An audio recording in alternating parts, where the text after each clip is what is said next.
Hey guys, Marcel LeBlanc here, Certified Financial Planner, and today I want to talk to you guys about risks and investment decisions and how these two kind of commingle. So, first thing I want to show you guys is if I was to give investment options to anyone at no risk, saying you can either earn option 1, earn option 2, or earn option 3. Everybody would pick option 3 because they can grow their money faster.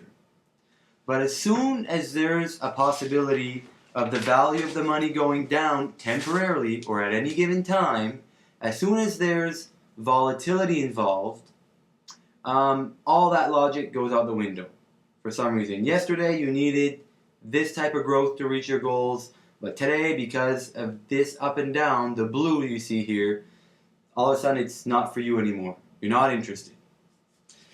Well, that up and down I just showed you is what's called volatility, and volatility is measured by standard deviation. It's the deviation between what's actually expected from the investment itself.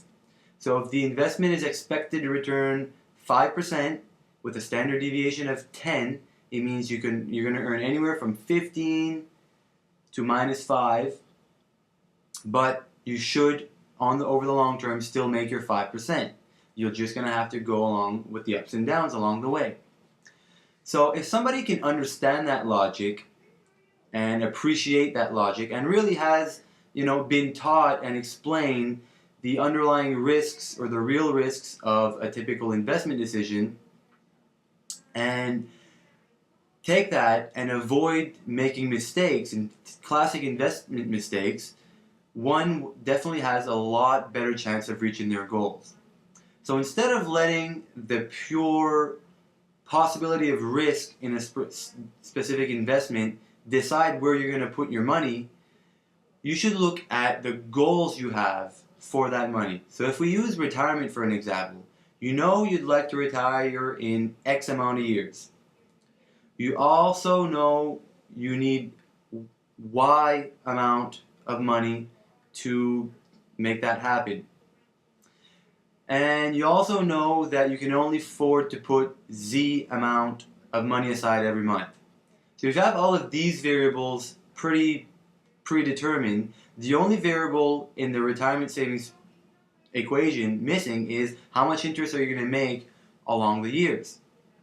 So most people aren't going to reach that goal with leaving their money in guaranteed products or savings account at the bank or even ultra low savings vehicles or investments. Most people will have to tolerate a little bit up and down to reach your goals. So what I'm really getting at is you should look at your goals and then determine the investments that are likely to get you to those goals, and then in the third place, literally think about whether or not you're able to, accept the ups and downs along the way. So having a good discussion with an advisor about this is very important. If you have any questions about this, investments, or anything else financial planning, visit marcelleblanc.ca and feel free to contact me directly. And remember, my advice is free and it always will be. Cheers, guys.